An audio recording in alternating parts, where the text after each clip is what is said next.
नमस्कार दोस्तों, आज चर्चा करेंगे आपके पोर्टफोलियो में अगर आपका डीमैट अकाउंट है तो normally how many stocks you can have और यू मे हैव। तो जो बहुत धुरंधर इन्वेस्टर्स होते हैं, जो हम सीखते हैं, जो बड़े लेवल पे सिखाते हैं, वो कहते हैं जी 10 बहुत ज़्यादा है, 10 बहुत है। कोई 15 कहता है, कोई ये कहते हैं कि 5% से ज़्यादा एक में आपको इन्वेस्ट नहीं करना चाहिए। तो अगर ये 5% वाला रूल फॉलो करें तो 20 बन जाते हैं, 20 बन जाते हैं। तो मिनिमम 20 तो होने चाहिए, नहीं तो अगर उससे कम होंगे तो देर विल बी सम जिसमें आपने उससे ज़्यादा डाला होगा। तो मैं भी इसमें यकीन करता हूँ, मैं ये कहता हूँ कि 20 तो मिनिमम होने चाहिए। इसके बाद भी अगर आप, ये पर्सनल ओपिनियन है एंड कंफर्ट लेवल की बात है, क्योंकि 20 अगर हम करेंगे तो ही कोई डाइवर्सिफिकेशन होगा across the sectors. Upper limit क्या है? म्यूचुअल फंड्स के अगर आप देखो तो वो तो 70 वगैरह रखते हैं, बट वो तो प्रोफेशनल फंड मैनेजर्स हैं।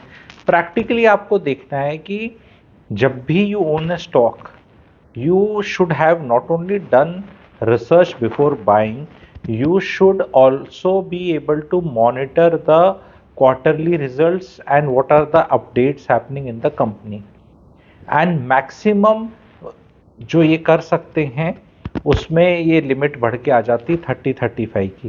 बिकॉज अगर एक क्वार्टर है और रिजल्ट सारी कंपनीज 15 दिन के एक विंडो में निकाल के देती हैं या 20 दिन के क्वार्टरली रिजल्ट्स, तो अगर मुझे फॉलो करने हैं तो मैं maximum 2 to 3 companies per day से ज़्यादा फॉलो करना फॉर अ सैलरीड क्लास या people who are busy issue हो जाता है उससे ज़्यादा। तो मैक्सिमम आप शुरू में लेके चले 35।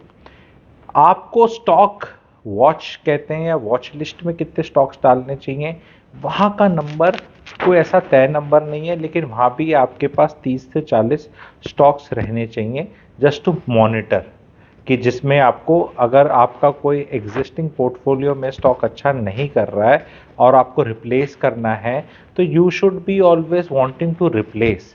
आई हैव सीन एंड आई, जब बात करते हैं लोग स्टॉक टिप्स के चक्कर में, अगर लेट से एक पोर्टफोलियो है 25 लाख रुपए का मान के चलें, तो 10,000 रुपये का एक स्टॉक ले लिया, 5,000 का एक ले रखा है, 15,000 का एक ले रखा है, मतलब पॉइंट परसेंटेज, मतलब 1% भी नहीं अलॉट किया उसमें।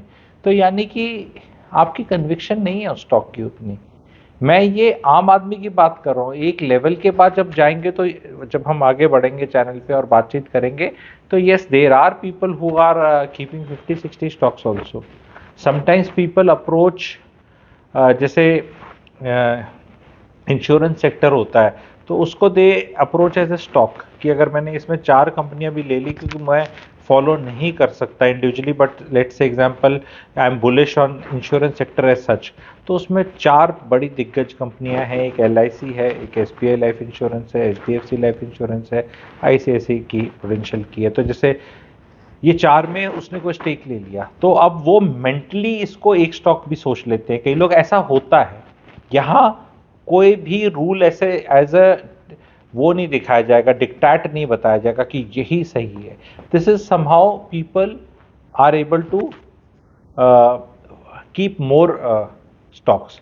जब वो, अगर वो खरीदते हैं किसी एक पर्टिकुलर सेक्टर के अंदर, जैसे कि आपका प्लाई बोर्ड वाला सेक्टर आ गया, तो उसमें अगर आप देखेंगे तो ग्रीन प्लाई वाला देखेंगे, Green Ply, Green Lamp, Century, तो कई लोग उसको भी एक कर लेते हैं। वो कई कई लोग सेक्टर्स के हिसाब से भी खेलते हैं। मैं ये बताना चाह रहा हूँ 2-3 सेक्टर्स का एग्जांपल लेके। तो depending on your experience and the time available to you and your passion, see if you are able to devote 1 hour on an average daily and maybe 2 hours on Saturdays Sundays, so then if you are able to give 40 hours let's say per month, then आप उस 40 hours में research कर रहे हैं, आप existing portfolio को देख रहे हैं। It is something like, classic example मैं बताऊंगा कि आपके पास एक बाग है। अब वो डिपेंड करता है बाग के साइज पे भी। अगर किसी का पोर्टफोलियो मान लो 10 करोड़ का है, मे बी ही कि उसके लिए डाइवर्सिफिकेशन और ज़रूरी है, एंड उसके नंबर ऑफ जो शेयर्स हैं वो और ज़्यादा हो सकते हैं। तो बाग जिसका छोटा है और उसने फूल बहुत ज़्यादा लगा लिए, तो फिर उनको मॉनिटर करना, पानी सबको देखना, सबकी ग्रोथ को मॉनिटर करना कई बार इजी नहीं रहता। इसमें गाइडेंस आप लेके चलें कि स्टार्ट विद स्टॉक्स, जो कुछ स्टॉक्स ऐसे हैं, again it's an personal opinion, आपको अपना ड्यू डिलिजेंस करना है, जो स्टॉक्स आप आसानी से समझते हैं, जो स्टॉक्स आपके सर्कल ऑफ कॉम्पिटेंस में है, उसको कभी मेंटल मॉडल इसको डिटेल में आगे समझाया जाएगा। तो ट्राई टू, जो इंडस्ट्री आपको ज़्यादा समझ में आती है, अगर आप आईटी से आते हैं तो आपको पता चलेगा, आईटी इंडस्ट्री के इनसाइड का कुछ आइडिया रहेगा। कोई फार्मास्यूटिकल इंडस्ट्री में काम करता है, कोई रियल एस्टेट में काम करता है, हर आदमी कहीं ना कहीं काम करता है। तो जो भी आपका सर्कल ऑफ कॉम्पिटेंस है उसके अंदर ही लिमिट करें। Yes, over a period of time try to improve your circle of competence, try to make it larger, but then हर चीज़ की लिमिट होती है। हर आदमी हर सेक्टर में हर चीज़ नहीं समझ सकता। There used to be time जब केमिकल सेक्टर में मेरा बहुत इंटरेस्ट रहता था, मैं चीज़ों को समझता था, स्टॉक्स को समझता था, and over a period of time उसमें कई चीज़ें ऐसी आती गई कि रुझान, मतलब कंट्रोलेबल्स और अनकंट्रोलेबल्स के बाद, कि अगर वो टच बेस छूट गया तो फिर वो जो over a period time circle of competence बना था और आपने ट्रैक करना बंद कर दिया जैसे किसी कंपनी को, जैसे, तो फिर then you are no longer comfortable with that sector और इन्वेस्टमेंट। तो अपना पिक एंड चूज करें, स्टॉक टिप्स पे मत जाएं। बहुत लोग स्टॉक टिप्स देते हैं, स्टॉक टिप्स पे तो खत्म हो जाएगा मामला कि ये ले लो, वो ले लो, ये अच्छा, वो अच्छा। whenever somebody says वो अच्छा, तो you have to again distinguish between a company, अच्छी कंपनी एंड एन अच्छा stock. Any good company with a good product may not necessarily be a good stock to buy at that price point in that space, अगर if headwinds are there। कई बार होता है ना कि आपको दिख रहा है इस सेक्टर में तो हेडविंड्स हैं, तो 1-1.5 साल तक ऐसा रहेगा, तो उसमें 2-4-6 महीने तक तो प्राइस करेक्शन होगा, फिर स्टेबिलिटी आएगी। मे बी एक टाइम आएगा, क्योंकि market is always forward looking, nobody can time it out very beautifully. जैसे हाल ही के केस में हमने देखा है कि जो एफएमसीजी हैं उनमें करेक्शन आई है। अब ये हेडविंड्स कितने महीने के लिए है, कब मार्केट इसको कितना डिस्काउंट करेगा, कब ये दोबारा से डिमांड आके दोबारा से ऊपर जाएंगे, may not necessarily be a thing which normal investors can predict very easily. So उस स्पेस में कोई ज़रूरी नहीं है जाना। आपको यहाँ पे कोई ईगो नहीं रखनी है, आपको यहाँ पे अपनी ही कोई स्ट्रीम बोलते हैं ना, वो चूज करनी है जिसमें आपको बोटिंग करनी है। ज़रूरी नहीं है कि जो वो होती हैं जो ऋषिकेश में जाके करते हैं ना, वैसे गंगा जी में, कि वहाँ पे ऐसे डाउन, फिर उसमें एक्सपर्ट चाहिए आपको। अगर वैसे वाले खेल खेलने तो फिर एक्सपर्ट के साथ जाएं। मतलब म्यूचुअल फंड भी है एंड पीएमएस है, अभी आजकल नए फंड्स भी आ जाएंगे, पर अगर खुद सीख रहे हैं तो सीधी सीधी चलाएं, जैसे कहते हैं ना साइकिल हाथ पकड़ के दोनों हाथों से आराम से, हाथ छोड़ के मत चलाएं। ठीक है, आपको डाइविंग नहीं करनी आती, स्काई डाइविंग तो किसी और के साथ लटक के मजे लेते हैं ना, तो वो चीज़ को भी फॉलो करें। ठीक है, फिर जब आप एक्सपर्ट हो जाते हैं, कई बार डाइव होगी, आपने ट्रेनिंग ले ली और ये होगी, देन ऑफ कोर्स कर सकते हैं। तो टेक बेबी स्टेप्स अगर आप इनिशियल इन्वेस्टर है, बट ऑलवेज भी इन द मार्केट। कई बार मैं लोगों को सजेस्ट करता हूँ, म्यूचुअल फंड वालों को भी, कि what ever mutual funds you have bought, उनके स्टॉक्स देखो और उन स्टॉक्स को जाके तो चेक करो। वाई इट इज की बिल्कुल ही आउटसोर्स कर दिया है। I personally feel every person should devote 15 to 20 hours minimum, और आपको नोट करना पड़ेगा ये चीज कि आप कर पाते 15 to 20 hours every month towards finance. That can be personal finance, calculation of your net worth, seeing your portfolio. Don't see your portfolio every day. आजकल ऐप्स आ गए, लोग गाड़ी में मेट्रो में अपना रोज रोज देख के कुछ नहीं होगा। Monitor it may be on A weekly basis और समथिंग। बहुत ज़्यादा कंट्रोल नहीं होता कि वो शेयर बेच दूं फिर वो फिर बढ़ गया। मार्केट में भी करेक्शन आई सितंबर में, कई लोगों ने सोचा कि बेच देते हैं, फिर वो फिर रिकवर कर गया। 4 जून का जब वो रिजल्ट आया था, आपने इलेक्शंस का देखा था, उस दिन करेक्शन थी, उससे पहले भागा था, फिर अच्छी करेक्शन आई थी कि ये क्या हो रहा है, उसके बाद फिर भाग गया। तो करेक्शन, इन चीज़ों को टाइम आउट नहीं कर सकते। And I don't think so normal retail investor has so much of money कि वो लमसम में एक बार इन्वेस्ट करके बैठ रहा है। पैसा कमा रहे हो, आ रहा है, जा रहा है, लग रहा है, तो constant always be researching, always be there on the watch list, always keep monitoring your worst 2-3 shares on a quarterly basis। अगर बैक टू बैक क्वार्टर के रिजल्ट्स ठीक नहीं आ रहे एंड समथिंग हैज चेंज्ड, जैसे there is a stock which I used to follow और maybe I was there, Relaxo का, तो something changed there and the stock price corrected and it was stagnant for a long time when, because ये भी मैं आगे videos बताऊंगा कि हम खरीदने का तो सब बता देते हैं, ये ले ले वो ले ले ये ले ले, 10 शेयर लोग बोल देते हैं, फिर लोग खरीद लेते हैं।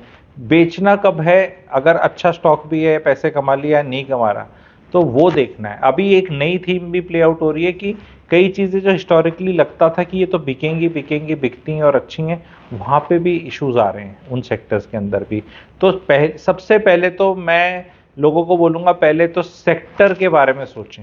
सेक्टर, ये हुड्डा का सेक्टर की बात नहीं कर रहा है यहाँ पे, फाइनेंशियल जो सेक्टर्स होते हैं, ये सेक्टर्स होते हैं कि कौन से वाला है, फूड एंड ट्रैवल वाला कुछ है, मतलब आपका रियल एस्टेट एक सेक्टर है, फाइनेंशियल बैंक्स एक सेक्टर है, इंश्योरेंस एक सेक्टर है, डिफेंस सेक्टर के यूनिट्स होती है, इंफ्रास्ट्रक्चर है। इस तरह अगर आप लिखेंगे अपने मन से तो आराम से 30 सेक्टर के करीब आप पहुंच सकते हैं, 30 अलग अलग जगह। तो सेक्टर के हिसाब से अगर अलोकेशन हो रहा है तो 3-4% से ज़्यादा एक सेक्टर में भी नहीं लगा सकते, ये भी एक फैक्ट है। बट अगर सब सेक्टरों में डालना है, पर आपको देखना है कि हेल्थ केयर में डालूं, अगर इंश्योरेंस, हेल्थ इंश्योरेंस अच्छा करेगा तो कहीं ना कहीं वो हेल्थ केयर से भी रिलेटेड है। तो keep, there are sectors which are जैसे अगर ऑटो अच्छा करता है तो ऑटो एंसिलरी भी जुड़ा हुआ है उसके साथ। आप ये नहीं देख सकते कि गाड़ियां अगर ज़्यादा बिक रही हैं तो गाड़ियों के जो कंपोनेंट मेकर्स हैं उनको भी फायदा होगा, अगर, और सब रिलेटेड है। तो इस तरह जोड़कर देखें, बहुत सेक्टर्स एक दूसरे के साथ लिंक्ड अप होते हैं। इकोनॉमी के साथ तो सारा फाइनेंशियल सेक्टर तो वैसे ही लिंक्ड है। तो बड़े इंटरेस्टिंग तरह से अपनी लिस्ट बनाएं, एक डायरी खोल लें, नया साल आ रहा है, और उसमें लर्निंग्स डालनी शुरू कर दें। एकदम स्टॉक्स पे जल्दी मत कूदें, पहले टॉप डाउन इन्वेस्टिंग होती है, को बॉटम अप करके, थोड़ा सा अंग्रेजी बोल के कंफ्यूज कर देते हैं। मैं इसको थोड़ा सा सरल तरह से बताता हूँ कि पहले तो ये देखें कि आपको क्या लगता है, कौन सा चीज़ें भागती हुई दिखती हैं जो आप देख रहे हो, कौन सी चीज़ें लगती हैं यार यहाँ तो भीड़ ही लगी रहती है, यहाँ तो माल बिकता ही रहता है। कई न्यूज़पेपर पढ़ने से भी फायदा होता है, पता रहता है कि क्या बिक रहा है, क्यों नहीं बिक रहा है, क्या चीज़ बिक रही है। क्योंकि सरप्राइजिंग एक चीज़ है कि गाड़ियों के बिकने का हमने सुना कम हुआ और लग्जरी के घर बिक रहे हैं। तो मतलब गाड़ी तो 100 करोड़ के फ्लैटों से सस्ती होती है, वो जल्दी से निकल रहे हैं और ये नहीं निकल रहे, तो कई बार इस तरह का मिसमैच भी रहता है।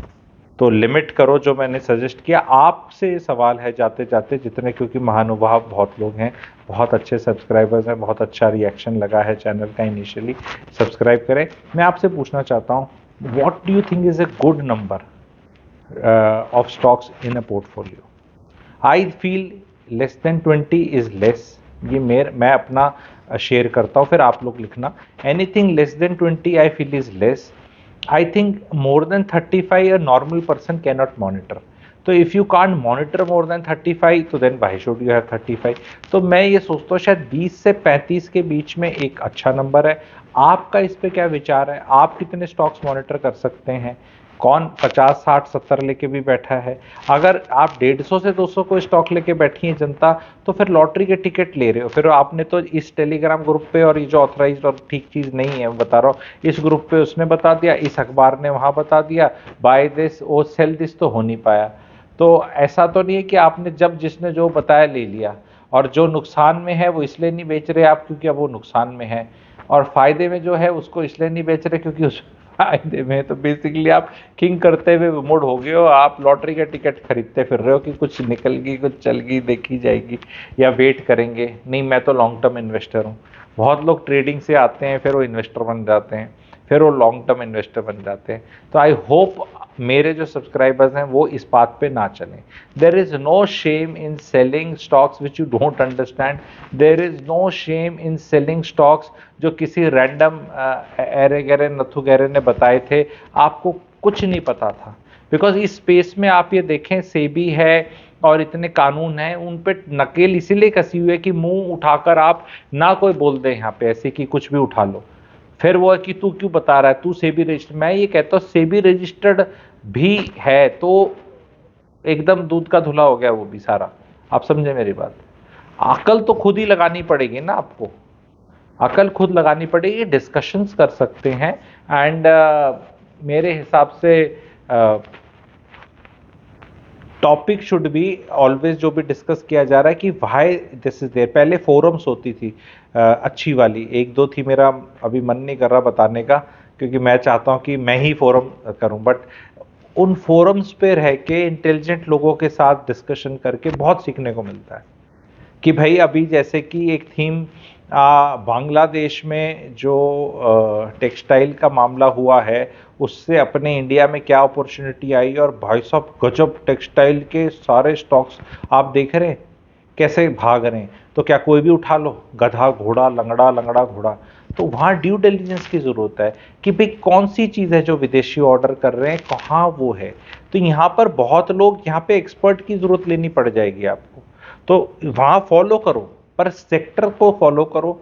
वहाँ के जितनी टेक्सटाइल सेक्टर के आपको अच्छे स्टॉक्स लगते हैं, डेट टू इक्विटी का ध्यान रखना वहाँ पे, ठीक है, उनको फिल्टर करो और उन पे रिसर्च करो, तब आएगा मज़ा।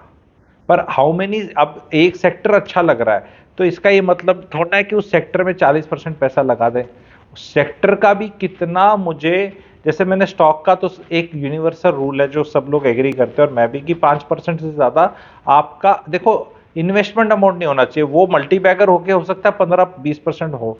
लेट राकेश झुनझुनवाला जी का टाइटन का जो शेयर है वो एज ए परसेंटेज बहुत ज़्यादा है, मतलब उनके पोर्टफोलियो का था। रेखा जी अब के पास है अब तो वो, खैर, लेकिन एक लिमिट होती है डालने का जो बताया जाता है। तो क्या सेक्टर के ऊपर आप लोगों का क्या राय है कि जो सेक्टर अगर है उस पर मैं कितना कैप करूं? अगर इंडिविजुअल स्टॉक पे 5% है तो क्या सेक्टर पे 15% लगाना या 20% ठीक होगा? क्योंकि अगर मेरे पास प्रैक्टिकली, आप काउंट करना, 25 से 30 सेक्टर का स्कोप है इंडिया में अलग अलग। जैसे हेल्थ केयर अलग है, टूरिज्म अलग है, जब आप ऐसे करके काउंट करोगे, ऑटो अलग है, रियल एस्टेट अलग है, एफएमसीजी अलग है, बैंकिंग अलग है, एनबीएफसी अलग है। ओवरऑल ये बड़ा फाइनेंशियल सेक्टर हो जाएगा। बट फाइनेंशियल में भी भांति भांति का प्रोग्राम है। अभी वेल्थ मैनेजमेंट वाली आ रही हैं, वो हैं तो फाइनेंस का, लेकिन वो अलग नीश हो जाता है। ऑटो में ऑटो एंसिलरी अलग से निकल आएगी। रियल एस्टेट में तो एक तो लिस्टेड फर्म जो मकान बनाती वो हैं, बट उनके साथ जो एसोसिएटेड तामझाम है, जिन्हें मैं कहता हूँ रियल एस्टेट एंसिलरी, वो अपने में एक सेक्टर है। आईटी अपने में सेक्टर है, फिर इंफ्रास्ट्रक्चर का अपने में सेक्टर है। तो ऐसे ऐसे जब आप गिनेंगे तो मेरे जो जानकारी में जो मोटे मोटे हैं 25-30 निकल कर आते हैं। तो क्या हम उसमें भी 10 से 15% का कैप लगाएं तो ठीक रहेगा? आप लोगों का इसके बारे में क्या ख्याल है, बताइएगा कि आप कितना कैप लगाना चाहेंगे। चैनल को लाइक कर लें, सब्सक्राइब कर लें, शेयर करें एंड लर्निंग इकट्ठी करेंगे। हर बार एक कंसेंसस पे चलते हैं कि भाई जनरली कितना मार्केट में क्या वो स्टॉक्स कितने लेके चल रहे हैं। आप में से आप किसी को जानते हो जो अपने परिवार में, रिश्तेदारी में जो 100 स्टॉक लेके बैठा है या 150 लेके बैठा है? जैसे मैं कुछ लोगों को जानता हूं जो 200-250 लेके भी बैठे हैं। उनसे पूछो कि कौन सी कंपनियों के नाम है। मैं एक और टिप देता हूं, if you can remember the name of every company and if you can remember the stock, जैसे मैं क्लेम करता हूं कि मैं रिवील नहीं करता अपना ज़्यादा पोर्टफोलियो, पर मैं ये कहता हूं कि मेरे पोर्टफोलियो इज लाइक योर बच्चे। वो कहते हैं ना, कितने बच्चे करें भाई, जितनों के नाम याद रख सको, ठीक है। अगर तुम्हें नाम ही याद नहीं है, ठीक है, तुम्हें ये प्राइस ही नहीं पता, या तुम्हें कई बार यही नहीं पता कंपनी क्या काम करती है, वो कहीं किसी ने बोला था ले लो, अब तुम्हें समझ ही नहीं आता कंपनी भी किस सेक्टर में क्या काम करती है, इस तरह लेके तुम बैठे हो, तो फिर ये गलत चीज है। एटलीस्ट इतना तो होना चाहिए कि मेरे को हर स्टॉक का नाम पता है। अगर आपको बोला जाए अपने पोर्टफोलियो के स्टॉक्स, मतलब डीमैट को बिना देखे एक पेपर पेन दे दूं, सबके नाम लिख दें, and if you can write name of every stock, एक आधा गलती से मिस हो सकता है, किसी की प्राइसिंग कम है, मैं अपने आप को टेस्ट करता हूं कि एक भी मिस ना हो। ये मेरा मेरा मेरा बेंचमार्क है। बट ये भी एक तरीका हो सकता है, क्योंकि कई लोग बोलते हैं नहीं 45 तो बहुत ज़्यादा है। अगर भाई को 45 पे रिसर्च कर रहा है, 45 के प्राइजेस याद करके बैठा है, 45 का उसको हर चीज़ें पता है, कंपनी के सीईओ का नाम पता होना चाहिए, कंपनी कहाँ से बेस्ड है ये पता होना चाहिए।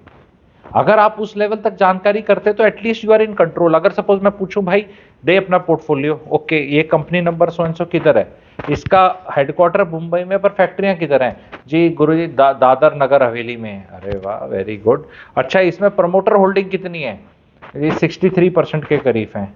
एफआईएस का अंदाजा इतना है, पर इसमें public share holding, this is something, if you can reach this level, अगर नहीं, पर ये आसान नहीं है। जहां तक मैं जानता हूं धुरंधर भी 30-35 से ज्यादा याद नहीं कर सकते, धुरंधर भी 30-35 से ज्यादा नहीं कर सकते, लेजेंड्स 50 पे वो कहते हैं कि नहीं ये तो हम चेक कर लेंगे। नहीं, आपका इन्वॉल्वमेंट दिखाता है ये। अगर मुझे पता है कि मेरी प्रमोटर जो है उसका सरनेम क्या है, वो कौन सी जात पात से भी आता है, और वहां तक का भी तुम्हें पता है, तो नथिंग लाइक इट। आपको अगर ये पता है कि प्रमोटर के 3 बेटे हैं, 2 बेटे हैं, 1 बेटी है, ये है वो है, इश्यूज तो नहीं चल रहे, कहीं बीवी ने डिवोर्स तो नहीं डाला हुआ, because all those things affect the company. कौन सी कंपनी है जो बड़ी कंपनी, जो सेकंड महंगा घर है इंडिया का, सेकंड, फर्स्ट नहीं, उसके प्रमोटर की वाइफ ने डाला हुआ है, और उससे इश्यूज तो होते ही हैं, ब्रांड नेम पे और ऑल चलता है। तो ये जीके होनी चाहिए कि हाँ यार मुझे स्टॉक्स के बारे में पता है, उस कंपनी में ये हुआ, इसमें ये हो रहा है, अपनी कंपनियों में क्या क्या हो रहा है सब पता होना चाहिए। तो आई होप इस चीज़ को आप फॉलो करेंगे। चैनल को लाइक करें, शेयर करें। Thank you very much.